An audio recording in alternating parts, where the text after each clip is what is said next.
রাসূল সাল্লাল্লাহু আলাইহি ওয়াসাল্লাম বলেন, মান কামা মাআল ইমাম হাত্তা ইয়ানসারিফা কুতিবা লাহু কিয়ামুল লাইলা। রাসূল সাল্লাল্লাহু আলাইহি ওয়াসাল্লাম বলেছেন, যেই ব্যক্তি ইমামের শেষ করা পর্যন্ত ইমামের সাথে দাঁড়াবে, ইমামের সাথে নামাজ পড়বে, আল্লাহ রাসূল সাল্লাল্লাহু আলাইহি ওয়াসাল্লাম বলেন আল্লাহ তাআলা তার পুরা রাত্র নফল নামাজের সওয়াব দিয়ে দিবেন। সুবহানাল্লাহ। তো ইমামে বলতেছে 20 রাকাত, আপনি 8 রাকাত করে দৌড়, আপনি 12 রাকাত করে দৌড়, আপনি 18 রাকাত করে দৌড়। কেন? ইমামের সাথে শেষ পর্যন্ত আদায় করাটা পুরা রাত আল্লাহ তাআলা নফল ইবাদত দিয়ে দিবেন। সুবহানাল্লাহ। রাসূল সাল্লাল্লাহু আলাইহি ওয়াসাল্লাম বলেন, কাম মিন সাইমিন লাইসা লাহু মিন সিয়ামিহি ইল্লা আয-যামা ওয়া কাম মিন কাইমিন লাইসা লাহু মিন কিয়ামিহি ইল্লা আস-সাহর। এমন অনেক রোজাদার রয়েছে যার রোজা থেকে শুধুমাত্র তৃষ্ণা ছাড়া আর কোন লাভ নাই। অর্থাৎ শুধু শুধু সে উপবাস ছিল, সওয়াব বলতে কিচ্ছু পায় নাই, কারণ সওয়াবের আশা সে রাখে নাই।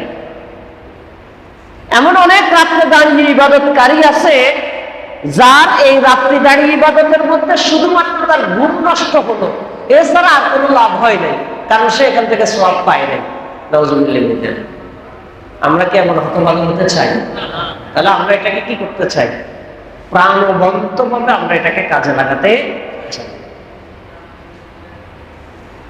আমরা বলেছিলাম যে রোজার মৌলিক 3টা শর্ত, এবার আছেন ইন্টারনাল শর্ত আছে। রাসূল সাল্লাল্লাহু আলাইহি ওয়াসাল্লাম বলেন, মান লাম ইয়াদা কাওলা যুর ওয়াল আমালা বিহি ফালাইসা লিল্লাহি হাজাতুন ফি আন ইয়াদা তাআমাহু ওয়া শারাবাহু। যেই ব্যক্তি রোজা রাখলো কিন্তু অনর্থক কথা, অনর্থক কাজ ছাড়তে পারে নাই, ফালাইসা লিল্লাহি হাজাতুন, এই লোক সারাদিন কষ্ট করে না খেয়ে থাকার মধ্যে আল্লাহ তাআলার কোনো দরকার নেই। قال الله تعالى في كلامه المجيد يا أيها الذين آمنوا كتب عليكم الصيام كما كتب على الذين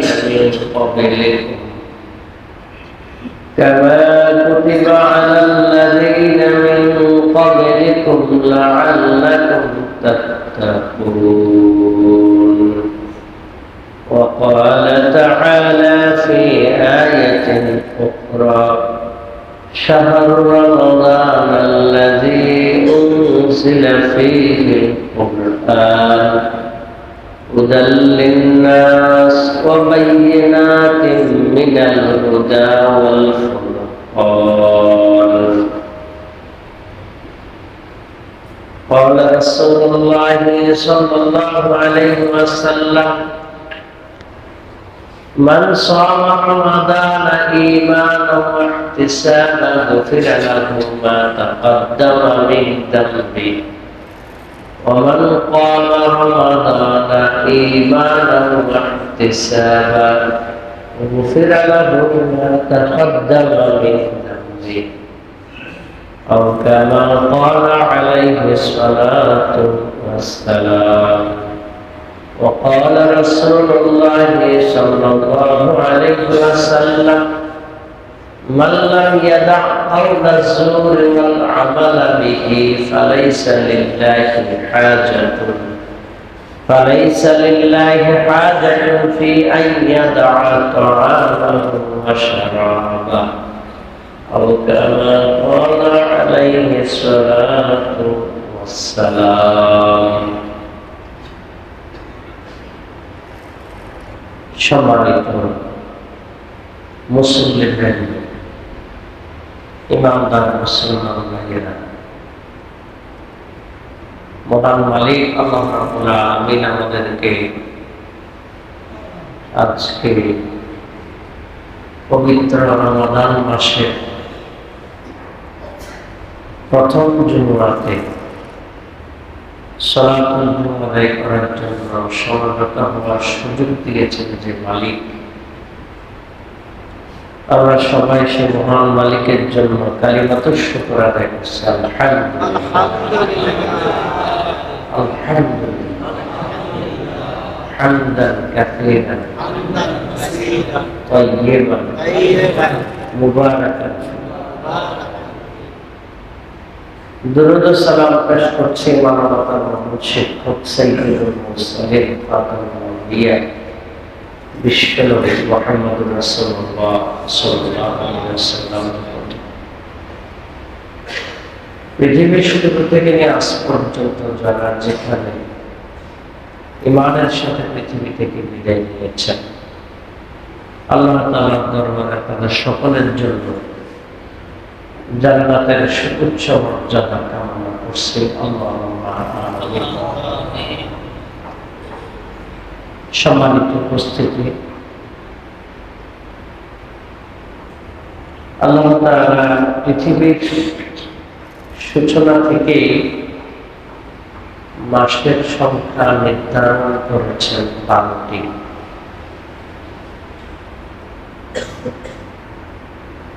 পৃথিবীর যে দিনগুলো গণনা হয়ে থাকে, দিনগুলো দুইটা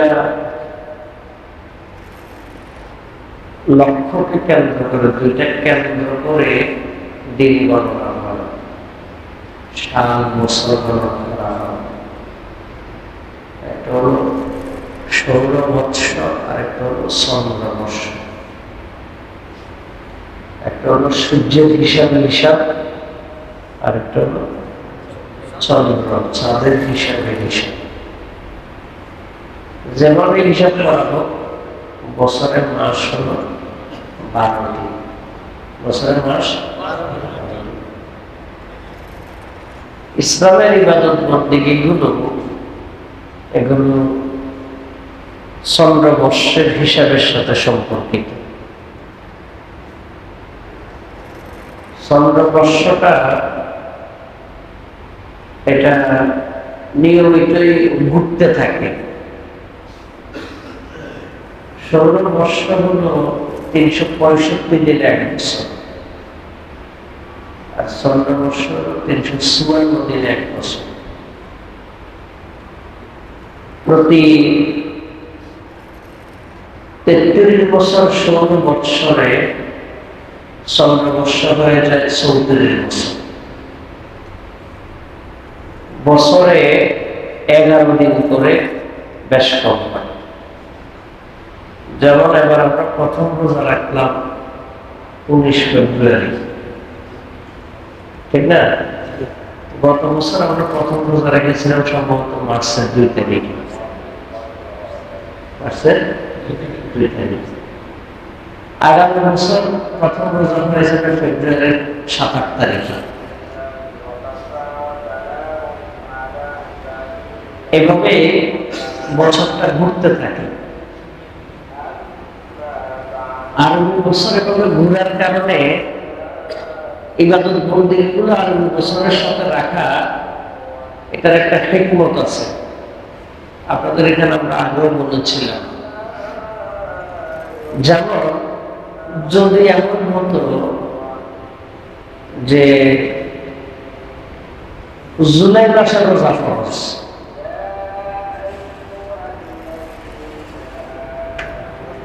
রমজান মাসে ফরজ না হলে যেটা কোন মাস হইতো? জুলাই মাসে। তাহলে জুলাই মাসে আমাদের দেশে সব সময় জুলাই মাস গরমকাল। কি কাল? গরমকাল। এবং জুলাই মাসে রোজা হয়ে যায় প্রায় 14-15 ঘন্টা। কত ঘন্টা? 15 ঘন্টার মতো হয়ে যায়। আবার জুলাই মাস পৃথিবীর কোথাও কোথাও আছে শীতকাল। যদি আল্লাহ তাআলা সৌর বর্ষের আমাকে যদি ইবাদত বন্দেগীর হিসাবটা করতেন, তাহলে সারাটা জীবন একটা অঞ্চলের মানুষ গরমের মধ্যে রোজা রাখা লাগতো, সারাটা জীবন একটা অঞ্চলের মানুষ ঠান্ডার মধ্যে রোজা রাখত। তাহলে তারা বিশেষ সুবিধা পেত। কিন্তু চন্দ্রবর্ষটা ঘোরার কারণে আমরা ছোটবেলায় যখন প্রথম রোজা রাখা শুরু করছিলাম, তখন আমরা রোজা রাখতাম নভেম্বর এবং ডিসেম্বর মাসে। এই নভেম্বর থেকে এটা অক্টোবর, সেপ্টেম্বর, আগস্ট, এভাবে আস্তে আস্তে আস্তে কোথায় আসছে? ফেব্রুয়ারিতে আসছে। কোথায় আসছে? এটা আবার পিছনে যেতে যেতে জানুয়ারিতে আসবে, ডিসেম্বরে আসবে। এটা পৃথিবীর সারাটা দেশে এভাবে ঘুরতে থাকে। ঘুরতে থাকার কারণে তাহলে যারা একবার ঠান্ডার মধ্যে রোজা পায়, সময়ে ঘুরতে ঘুরতে তারা আবার গরমকালে রোজা পায়। যারা গরমকালে রোজা পায় তারা ঘুরতে ঘুরতে আবার শীতকালে রোজা পায়। আল্লাহ তাআলা যে মাসগুলো নির্ধারণ করেছেন তার মধ্যে সবচেয়ে মর্যাদাপূর্ণ মাস হল রমাদান মাস, যে মাসে সিয়াম পালন করাকে আল্লাহ তাআলা ফরজ করেছেন। এই জিনিসগুলো আমাদের সকলেরই অনেক জানা আছে, আমাদের কারো কাছে এগুলো নতুন নয়। প্রতি বছরই আমরা সিয়ামের এই আলোচনাগুলো শুনে থাকি, বিশেষ করে রমাদান মাসে। আল্লাহ রাব্বুল আলামিন পবিত্র কোরআনের 51 নম্বর সূরা যারিয়াতের 55 নম্বর আয়াতে বলেছেন, ওয়াযাক্কির ফাইন্না যিকরা তানফাউল মুমিনিন। হে নবী, আপনি স্মরণ করিয়ে দেন। এই স্মরণ করিয়ে দেয়া এটা ঈমানদারদেরকে উপকৃত করে। সুবহানাল্লাহ। বারবার রিমাইন্ডার হলে এটা ঈমানদারের উপকার হয়। বারবার শুনলে স্মৃতিতে এটা জাগ্রত থাকে, এটা মানার একটা নিজের মধ্যে প্রেরণা তৈরি হয়। স্মরণ করিয়ে দেয়া কার উপকার হয়? মুমিনের। কার? কে বলেছেন? আল্লাহ তাআলা। আল্লাহ তাআলার কথা সত্য নাকি মিথ্যা? কতটুকু সত্য? 100% সত্য। আল্লাহ তাআলা বলেন স্মরণ করিয়ে দিলে মুমিনের উপকার হয়। আপনি আমি এত এত শোনার পরও আপনার আমার জীবনের যদি পরিবর্তন না হয়, আল্লাহ বলছেন মুমিনের উপকার হয়। আমরা নিজেদেরকে মুমিন দাবি করি, দাবি করার পরও আমাদের জীবনের খুব বেশি পরিবর্তন হয় না, তাহলে ঝামেলা কোন জায়গায়? আল্লাহর কথায় ঝামেলা নাকি আমাদের ঈমানে ঝামেলা? কথাটা বুঝতে পারছেন কিনা? স্মরণ করিয়ে দেওয়াটা কার উপকার হয়? মুমিনের। কার? তো মুমিন আপনি আমি যদি হয়ে থাকে তাহলে আপনার আমার উপকার হওয়ার কথা, আপনার আমার জীবন পরিবর্তন হওয়ার কথা। আপনার আমার জীবন যদি পরিবর্তন না হয় তাহলে বুঝতে হবে আপনার আমার ঈমানে কি আছে? ঘাটতি, দুর্বলতা আছে। আল্লাহ তাআলা বলেছেন, ইয়া আইয়ুহাল্লাযীনা আমানু, হে ঈমানদারগণ, হে ঈমানদারগণ। আল্লাহর বিধানগুলো ঈমানদারদের জন্য প্রযোজ্য, যারা ঈমানদার নয় তাদের জন্য প্রযোজ্য নয়। যে কোনো সংস্থা, প্রতিষ্ঠান, দল, রাষ্ট্র, যে কোনো কিছুর আইন তার উপরেই বর্তায় যেই ও প্রতিষ্ঠানের সদস্য হয়। প্রতিষ্ঠানের সদস্য যদি না হয় তার উপরে ওইটার আইন বর্তায়। ভারতের আইন আমরা কি মানতে বাধ্য? আমেরিকার আইন আমরা কি মানতে বাধ্য? কিন্তু বাংলাদেশের আইন মানতে বাধ্য, কারণ আমরা এই দেশের সদস্য, এই দেশের সদস্য। ঠিক একইভাবে ইসলামের আইন তাদের উপরে প্রযোজ্য যারা নিজেদেরকে ঈমানদার পরিচয় দেয়। যারা নিজেদেরকে ঈমানদার পরিচয় দেয় না তাদের উপরে শরীয়তের বিধান প্রযোজ্য নয়। আমরা নিজেদেরকে ঈমানদার পরিচয় দেই। বর্তমান পৃথিবীতে যদি 800 কোটি মানুষ ধরা হয়, কত কোটি? 800 কোটি। 800 কোটি মানুষের মধ্যে মুসলমান ধরা হয় ধরেন 175 কোটি। কত কোটি? আল্লাহ তাআলা যখন ডাক দিলেন ইয়া আইয়ুহাল্লাযীনা আমানু, হে ঈমানদারগণ, এই এক ডাকের সাথে সাথে 625 কোটি মানুষ বাদ। 625 কোটি মানুষ বাদ। তাদের উপরে এই বিধান প্রযোজ্য হবে না, কারণ তারা তো নিজেকে ইসলামের সদস্য ঘোষণা করে নাই। আমরা যারা ঘোষণা করেছি, আমাদের কাজ, আমরা যারা মুমিন পরিচয় দেই, মুমিনের কাজ আল্লাহ তাআলা 33 নম্বর সূরা আহজাবের 36 নম্বর আয়াতে বলেছেন, ওমা কানা লিমুমিনিন ওয়ালা মুমিনাতিন ইযা ক্বাদাল্লাহু ওয়া রাসূলুহু আমরান আইয়াকুনা লাহুমুল খিয়ারাতু মিন আমরিহিম। আল্লাহ তাআলা বলেন, কোন মুমিন পুরুষ অথবা কোন মুমিন নারীর জন্য এটা উচিত নয়, মুমিন পুরুষ এবং নারীকে আল্লাহ এবং তার রাসূল কোনো সিদ্ধান্ত দিবে আর তারা এখানে নিজেদের মন মতো চলবে, এই স্বাধীনতা তাদের নাই। এই স্বাধীনতা তাদের নাই। তারা নিজেদেরকে ঈমানদার পরিচয় দিবে কিনা এই স্বাধীনতা তাদের আছে। নিজেদেরকে ঈমানদার পরিচয় দিবে কিনা এই স্বাধীনতা তাদের আছে। কিন্তু ঈমানদার পরিচয় দেওয়ার পরে আল্লাহর বিধান মানলে মানব, না মানলে নাই, এই স্বাধীনতা তাদের নাই। কথা বুঝে আসছে কিনা? ওই যে কোন প্রতিষ্ঠানের সদস্য হওয়ার পর আপনার উপর আইন বর্তাবে, সদস্য না হলে তো আইন বর্তাবে না। আল্লাহ তাআলা ঈমানদারদেরকে ডেকেছেন। কাদেরকে ডেকেছেন? ঈমানদারদের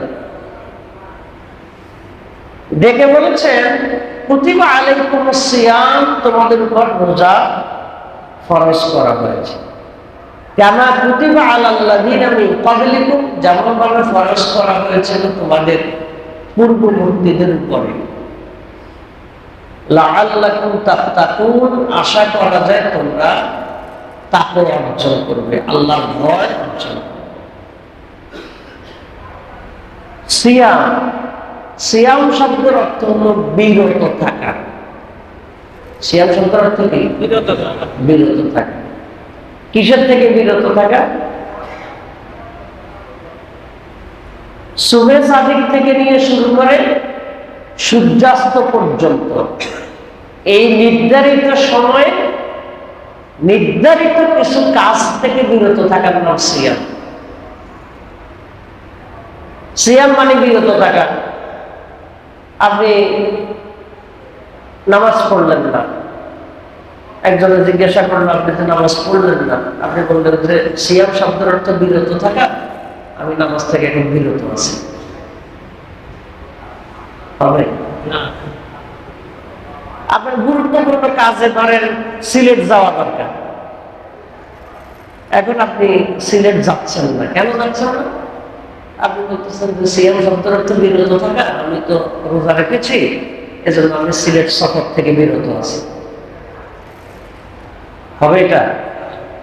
সিয়াম শব্দের অর্থ বিরত থাকা। কিসের থেকে বিরত থাকা? আকলিন ওয়া শুরবিন ওয়া বিআলিন, খাবার, পান করা এবং যৌন আচার, এই তিনটা কাজ থেকে বিরত থাকার নাম হলো সিয়াম। এটা সিয়ামের মানে মৌলিক, বাহ্যিকভাবে সিয়াম বিশুদ্ধ হওয়ার জন্য এই তিনটা শর্ত, বাহ্যিকভাবে। বিতর্কত আরো কিছু শর্ত আছে। তাহলে সিয়াম শব্দের অর্থ হলো বিরত থাকা, নির্ধারিত তিনটা কাজ থেকে বিরত থাকা। কখন থেকে? সূর্য সুবহে সাদিক থেকে নিয়ে সূর্যাস্ত পর্যন্ত। এই সিয়াম রাখলে এক নাম্বার হলো ফরজ আদায় হবে। কি আদায় হবে? ফরজ আদায় হবে। আল্লাহ তাআলা আমাদের উপর ফরজ করেছেন, বুনিয়াল ইসলামু আলা খামসিন, শাহাদাতিন আল্লা ইলাহা ইল্লাল্লাহ ওয়া আন্না মুহাম্মাদার রাসূলুল্লাহ ওয়া ইকামিস সালাহ ওয়া ইতাইজ যাকাত ওয়া সাওমি রমাদান। ইসলাম 5টা খুঁটির উপরে প্রতিষ্ঠিত। প্রথম হলো শাহাদাতাইন, আল্লাহ এবং তার রাসূলের সাক্ষ্য দেয়া, আল্লাহর একত্ববাদের সাক্ষ্য দেয়া, রাসূল সাল্লাল্লাহু আলাইহি ওয়াসাল্লামের রিসালাতের সাক্ষ্য দেয়া। দ্বিতীয়ত হলো সালাত, 3 নম্বরে হলো যাকাত, 4 নম্বরে হলো রোজা। 4 নম্বরে কি? রোজা।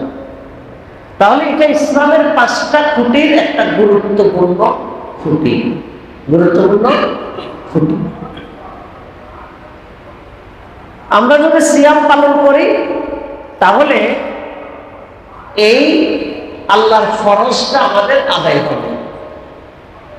সাধারণত যদি নফল রোজা রাখা হয়, রাসূল সাল্লাল্লাহু আলাইহি ওয়াসাল্লাম বলেছেন, মান সামা ইয়াওমান ফি সাবিলিল্লাহ বা'আদাল্লাহু ওয়াজহাহু আনিন নারি 70 খলিফা। কোন ব্যক্তি যদি আল্লাহর সন্তুষ্টির জন্য একটা রোজা রাখে, আল্লাহ তাআলা ওই ব্যক্তির চেহারাকে জাহান্নামের আগুন থেকে এক রোজার বিনিময়ে 70 বছরের রাস্তা দূরে সরিয়ে দেবে। সুবহানাল্লাহ। এক রোজার বিনিময়ে জাহান্নাম থেকে কত বছর রাস্তা দূরে সরিয়ে দেবে? 70 বছর। এটা হলো সাধারণত নফল রোজা, যে রোজা ফরজ না। আর ফরজ রোজার ব্যাপারে রাসূল সাল্লাল্লাহু আলাইহি ওয়াসাল্লাম বলেন, আল্লাহ তাআলা হাদিসে কুদসির মাধ্যমে বলেন, আস-সাওমু লি ওয়া আনা আজজি বিহি, অথবা আস-সাওমু লি ওয়া আনা উজজা বিহি। দুটো বর্ণনাই আছে। এটা অর্থ হলো রোজা আমার জন্য, আমি নিজেই এর পুরস্কার দেব। সুবহানাল্লাহ। অথবা আস-সাওমু লি ওয়া আনা উজজা বিহি, রোজা আমারই জন্য এবং আমি নিজেই রোজার পুরস্কার। সুবহানাল্লাহ। আমি নিজে রোজার পুরস্কার। যদি বলা হয় এখানে একটা প্রতিযোগিতা হবে, প্রতিযোগিতার মধ্যে 10 জনকে পুরস্কার দেওয়া হবে। ফার্স্ট কে দেওয়া হবে 2 লক্ষ টাকা, সেকেন্ড 1 লক্ষ টাকা, থার্ড 75,000, আর ফোর্থ থেকে নিয়ে ইয়া পর্যন্ত, ধরেন দশম পর্যন্ত 75,000 করে বা 50,000 করে, এরকম বলুন। দ্বিতীয় 1 লাখ, তৃতীয় ধরেন 75,000, এরকম করে। প্রথম পুরস্কার এটা বলা হবে না, এটা বিশেষ। তাহলে যদি বলা হয় এটা বিশেষ, তাহলে এটাকে অন্য দ্বিতীয়, তৃতীয়, চতুর্থ চাইতে পুরস্কারটাকে কম হবে না বেশি হবে? বেশি হবে। এবং এটার মধ্যে বিশেষ একটা কি থাকবে? আকর্ষণ থাকবে। বিশেষ একটা কি থাকবে? আকর্ষণ থাকবে। আল্লাহ তাআলা বলছেন রোজা আমার জন্য, আর এটার পুরস্কার আমি নিজেই দিব। সুবহানাল্লাহ। এটার পরিমাণ বলেন নাই, এটার পরিমাণ বলেন না, এটা নিজে হাতে আল্লাহ তাআলা নিজে রেখেছেন, নিজেই দিবেন। আর কোন ব্যক্তি যদি ইচ্ছাকৃতভাবে রোজা ভেঙে ফেলে, রাসূল সাল্লাল্লাহু আলাইহি ওয়াসাল্লাম বলছেন সেই ব্যক্তি যদি সারা জীবনও যদি রোজা রাখে, তাহলে একটা রোজার হক আদায় হবে না। কারণ হলো শরীয়তের বিধান হলো কেউ যদি একটা রোজা ইচ্ছাকৃত ভাঙে, তার কাজ হলো সে একটানা 60টা রোজা রাখবে। কয়টা রোজা? একটানা। কয়টা? ইচ্ছাকৃত যদি ভাঙে। 59টা রাখার পরে যে কোনো কারণে আবার একটা ভেঙে গেছে, তাহলে আবার তাকে একটানা 60টা রাখতে হবে। এটা তো 30টা রাখতেই তো অবস্থা কাহিল, 29টা রাখতে তো কষ্ট হয়, ক্লান্ত হয়ে যায়। এটা দ্বারা রাসূল সাল্লাল্লাহু আলাইহি ওয়াসাল্লাম রোজার মর্যাদাটা বোঝাচ্ছেন, ফজিলতটা বোঝাচ্ছেন।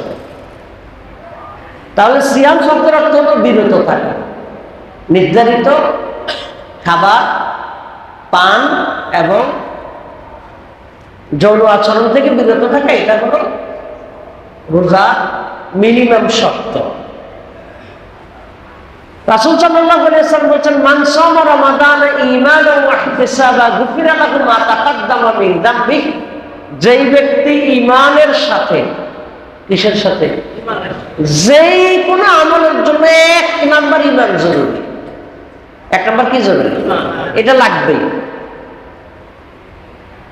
আপনি ব্যাংকে টাকা জমা দিতে গেলে আপনি যদি ব্যাংকের অফিসারের কাছে বলেন যে আমার টাকাগুলো রাখুন, 1 লক্ষ টাকা জমা রাখুন, অথবা 1 লক্ষ টাকা অনলাইন পাঠান, টাকাটা নেওয়ার সাথে সাথেই অফিসার বলবে যে অ্যাকাউন্ট নাম্বার দেন। কি দেন? Account number. আপনি যদি বলেন যে অ্যাকাউন্ট নাম্বার তো নাই, আপনার টাকা রাখবে? রাখবে না। ব্যাংকের অফিসার কিন্তু নির্ধারিত নিয়মের বাহিরে টাকা রাখার অনুমতি নেই। গ্রাহককে যথাযথভাবে টাকার তার যে চাহিদা এটা পূরণ করতে হবে। যদি এটা পূরণ করতে না পারে তাকে ফেরত দিবে, কিন্তু টাকা নিজের মতো করে কি টাকার অনুমতি নাই। এখন অ্যাকাউন্ট যদি না থাকে তো টাকাটা জমা দিবে কোথায়? আপনার আমার যত আমল আছে সকল আমল জমা হওয়ার জন্য অ্যাকাউন্ট হলো ঈমান। অ্যাকাউন্ট হলো কি? ঈমান। ঈমান যদি না থাকে তাহলে অ্যাকাউন্টের মধ্যে কোনো ব্যালেন্স জমা হবে না। কারণ কি নেই? ব্যালেন্স জমা হওয়ার মতো কি নেই? অ্যাকাউন্ট নেই। অ্যাকাউন্ট কিন্তু বেশ কিছুদিন ব্যবহার না করলে অ্যাকাউন্টের ডরমেন্ট হয়ে যায়। কি হয়ে যায়? ডরমেন্ট হয়ে যায়, এটা স্থগিত হয়ে যায়। এটার আবার কায়দা কানুন করে ম্যানেজারের কাছে গিয়ে এটারে রিনিউ করতে হয়, আবেদন করতে হয়। তা আমাদের অনেকের ইমানের অবস্থা হলে ইমান ডরমেন্ট হয়ে গেছে। ইমান কি হয়ে গেছে? স্থগিত হয়ে গেছে, খবর অনেক। এর জন্য ইমানে কি করতে হবে? নবায়ন করতে হবে। ইমানে কি করতে হবে? ইমানকে নবায়ন করার একটা দোয়াও আছে। এই দোয়াটা আমরা অনেকে জানি, পড়িও, কিন্তু হয়তো এটা ইমান নবায়নের যেটা আমরা জানি না। রাদিতু বিল্লাহি রাব্বা ওয়া বিল ইসলামি দীনা ওয়া বি মুহাম্মাদিন রাসূলা। এটা হলো ইমান নবায়ন, যে আল্লাহ আপনাকে রব হিসেবে আমরা সন্তুষ্ট, মুহাম্মদ সাল্লাল্লাহু আলাইহি সাল্লামকে রাসূল হিসেবে সন্তুষ্ট, এবং ইসলাম আমাদের জীবন ব্যবস্থা, এটাতে আমরা সন্তুষ্ট। সুবহানাল্লাহ। তাহলে মান সামা রমাদানা ঈমানান ওয়া ইহতিসাবা, যেই ব্যক্তি রমাদানের রোজা রাখবে ঈমান সহকারে। কি সহকারে? ঈমান সহকারে। অমুসলিম যারা, তাদের কি কোনো ভালো কাজ নাই? কথা বলেন, তাদের কোনো ভালো কাজ নাই? আছে। আবু তালেব তো বিশাল বড় এক ভালো কাজ আছে। আবু তালেব মুহাম্মদ রাসূলুল্লাহ সাল্লাল্লাহু আলাইহি ওয়াসাল্লামের মতো সর্বশ্রেষ্ঠ রাসূল এবং জগতের শ্রেষ্ঠ এতিমকে আবু তালেব লালন পালন করেছিল, আশ্রয় দিয়েছিল। আল্লাহ রাসূল সাল্লাল্লাহু আলাইহি ওয়াসাল্লাম বলছেন, আমি এবং এতিমের লালন পালনকারী দুইজন এভাবে একসাথে জান্নাতে থাকবো। এই কথা বলে রাসূল সাল্লাল্লাহু আলাইহি ওয়াসাল্লাম তার 2টি আঙ্গুল মুবারক একসাথে করেছেন। সুবহানাল্লাহ। আবু তালেব কিন্তু পৃথিবীর সাধারণ কোনো মানুষকে লালন পালন করেননি। আবু তালেব লালন পালন করেছেন মুহাম্মদ রাসূলুল্লাহ সাল্লাল্লাহু আলাইহি ওয়াসাল্লামের মতো অত্যন্ত মর্যাদাবান এতিমকে। কিন্তু আবু তালেব আখিরাতে এটার কোনো পুরস্কার পাবে না। কেন পাবে না? কি নাই? ঈমান নাই। তাহলে যেই ব্যক্তি রোজা রাখবে ঈমান সহকারে, ওয়া ইহতিসাবা, এবং সওয়াবের আশায়। কিসের আশায়? সওয়াবের আশায়। গুফিরা লাহু মা তাকাদ্দামা মিন যামবি, তার আগের সকল গুনাহ আল্লাহ ক্ষমা করে দিবেন। সুবহানাল্লাহ। তা আমরা রোজা রাখি কিসের আশায়? সওয়াবের আশায় রাখি। আমাদের অনেকের সওয়াবের আশার কথা মনে থাকে না। অনেকের কাছে এটা একটা ট্রেডিশন। দেখা কি? ট্রেডিশন, মানে সবাই রাখে, আমিও রাখি। মান কামা রমাদানা ঈমানান ওয়া ইহতিসাবা, রাসূল সাল্লাল্লাহু আলাইহি ওয়াসাল্লাম বলেন, যেই ব্যক্তি রমজান মাসে রাতে ইবাদত করে ঈমান এবং সওয়াবের আশায়, আল্লাহ তাআলা তার আগের সকল গুনাহ ক্ষমা করে দেন। সুবহানাল্লাহ। এই যে আমরা তারাবি পড়ি সওয়াবের আশায়, সওয়াবের আশায়, কিন্তু আমাদের কিছু কিছু জায়গায় ঘাটতি আছে। কি ঘাটতি? কারণ মুসল্লি আছে 1000, আপনি সামনের কাতারে দাঁড়াইছেন, এখন আপনি 8 রাকাত পড়ার পরে 10 রাকাত পড়ার পরে আপনার মন আর চাইতেছে না, চলে যাইতে চাচ্ছেন আপনি, কিন্তু যাইতে পারতেছেন না, এত মুসল্লি ডিঙ্গাই আপনি যেতে পারতেছেন না, এর জন্য বাধ্য হয়ে নামাজ পড়তেছেন। তা আপনি কিসের সওয়াব পাবেন? আপনি তো সওয়াবের আশা করতেছেন না, আপনি করতেছেন হলো এত মানুষ ডিঙ্গে বাইরে যেতে পারতেছেন না, এই জন্য। কি আসলে এরকম আছে না? কি আছে কিনা এরকম? তাহলে সওয়াবের আশা, কিসের আশা? সওয়াবের আশা। এবং রাসূল সাল্লাল্লাহু আলাইহি ওয়াসাল্লাম বলেছেন, মান কামা মাআল ইমামি হাত্তা ইয়ানসারিফা কুতিবা লাহু কিয়ামুল লাইলা। রাসূল সাল্লাল্লাহু আলাইহি ওয়াসাল্লাম বলেছেন, যেই ব্যক্তি ইমামের শেষ করা পর্যন্ত ইমামের সাথে দাঁড়াবে, ইমামের সাথে নামাজ পড়বে, আল্লাহ রাসূল সাল্লাল্লাহু আলাইহি ওয়াসাল্লাম বলেন আল্লাহ তাআলা তার পুরা রাত্র নফল নামাজের সওয়াব দিয়ে দিবেন। সুবহানাল্লাহ। তো ইমামে পড়তেছে 20 রাকাত, আপনি 8 রাকাত পড়ে দৌড়, আপনি 12 রাকাত পড়ে দৌড়, আপনি 18 রাকাত পড়ে দৌড়। কেন? ইমামের সাথে শেষ পর্যন্ত আদায় করাটা পুরা রাত আল্লাহ তাআলা নফল ইবাদত দিয়ে দিবেন। সুবহানাল্লাহ। রাসূল সাল্লাল্লাহু আলাইহি ওয়াসাল্লাম বলেন, কাম মিন সাইমিন লাইসা লাহু মিন সিয়ামিহি ইল্লা আদ-দামা ওয়া কাম মিন কাইমিন লাইসা লাহু মিন কিয়ামিহি ইল্লা আস-সাহর। এমন অনেক রোজাদার রয়েছে যার রোজা থেকে শুধুমাত্র তৃষ্ণা ছাড়া আর কোনো লাভ নেই। অর্থাৎ শুধু শুধু সে উপবাস ছিল, সওয়াব বলতে কিচ্ছু পায় নাই, কারণ সওয়াবের আশা সে রাখে নাই। এমন অনেক রাত্রে দাঁড়িয়ে ইবাদতকারী আছে যার এই রাত্রি দাঁড়িয়ে ইবাদতের মধ্যে শুধুমাত্র তার ঘুম নষ্ট হলো, এছাড়া আর কোনো লাভ হয় নাই, কারণ সে এখান থেকে সওয়াব পায় নাই। নাউযুবিল্লাহ। আমরা কি এমন হতভাগী হতে চাই? তাহলে আমরা এটাকে কি করতে চাই? প্রাণবন্তভাবে আমরা এটাকে কাজে লাগাতে চাই। আমরা বলেছিলাম যে রোজার মৌলিক 3টা শর্ত, এবার আছে ইন্টারনাল শর্ত আছে। রাসূল সাল্লাল্লাহু আলাইহি ওয়াসাল্লাম বলেন, মান লাম ইয়াদা কাওলা যুর ওয়াল আমালা বিহি ফালাইসা লিল্লাহি হাজাতুন ফি আইয়াদা তাআমাহু ওয়া শারাবা। যেই ব্যক্তি রোজা রাখলো কিন্তু অনর্থক কথা, অনর্থক কাজ ছাড়তে পারে নাই, ফালাইসা লিল্লাহি হাজাতুন, এই লোক সারাদিন কষ্ট করে না খেয়ে থাকার মধ্যে আল্লাহ তাআলার কোনো দরকার নেই। আপনি না খেয়ে থাকলে আল্লাহ কি লাভ? আপনি না খেয়ে থাকলে আল্লাহ লাভ কি? কোনো লাভ আছে? লাভটা নিজে। তাহলে এই লাভটা তো এখান থেকে নিতে হবে, এই লাভটা এখান থেকে নিতে হবে না। তাহলে বাজে কথা এবং বাজে কাজ থেকে বিরত থাকতে হবে। এখন রোজা রাখছে, সময় তো যায় না, অফিস আদালতও একটু কাজকর্মের চাপ কম, রোজার মাসে অফিস ডিউটি একটু কম, তারপরে হলো প্রতিষ্ঠান, শিক্ষা প্রতিষ্ঠান বন্ধ, সময় তো যায় না। এখন কি করছে? রোজা রাখছে, সময় কাটানোর জন্য এখন লুডু খেলে। কি খেলে? লুডু খেলে। কি কাটানোর জন্য? তো রোজা রাখলেন, এখন লুডু খেললেন। রোজা রাখলে আবার মোবাইলের মধ্যে সারাক্ষণ গেমস আছে না, খেলতেছে। কেন? সময় কাটাইতেছে। কি কাটাইতেছে? সময় কাটাইতেছে।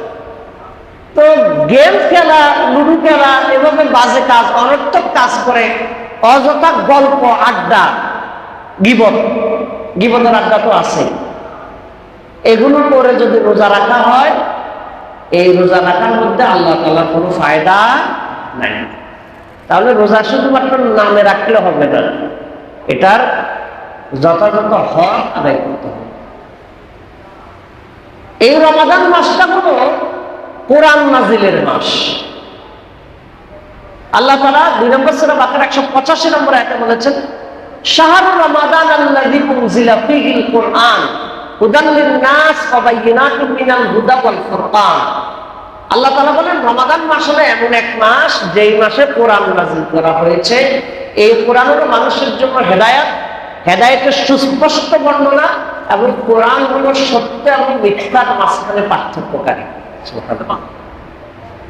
কোরআন যেটাকে ভালো বলেছে এটা ভালো, কোরআন যেটাকে মন্দ হিসেবে বলেছে এটা কি মন্দ, এটাই আলটিমেট চূড়ান্ত ফায়সালা কোরআন দিবে। এটাই সত্য এবং মিথ্যা মাপকাঠি, সত্য এবং মিথ্যা মাপকাঠি। রমাদান মাসের এই মর্যাদা কিন্তু কোরআনের কারণে। কিসের কারণে? কোরআনের কারণে। কোরআন নাযিল হয়েছে লাইলাতুল কদরে। একটা রাতের মর্যাদা 1000 মাসের চাইতে উত্তম। 1000 মাস মানে হলো 84 বছরের চাইতেও বেশি। সুবহানাল্লাহ। কিসের কারণে একটা রাতের মর্যাদা? কোরআনের কারণে। কোরআনের কারণে একটা রাতের মর্যাদা বেড়ে যায়। ঠিক কোরআন যদি কোনো ব্যক্তি, পরিবার, কোনো সমাজ, কোনো রাষ্ট্র যদি কোরআনের আলোকে পরিচালিত হয়, তাদের জীবনের মর্যাদাও অনেক বেড়ে যায়। সুবহানাল্লাহ।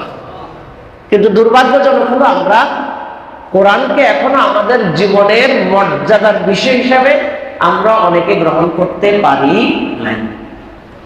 এর জন্য আমাদের সাথে কোরআনের সাথে সম্পর্ক অনেকেরই খুব কম। কোরআনের সাথে সম্পর্ক বাড়াতে হবে। জাবের রাদিয়াল্লাহু তাআলা একটা হাদিস তিনি বলেছেন, ইজা সুমতা ফালিয়াসুম সামউকা ওয়া বাসারুকা মিনাল মাহারিম।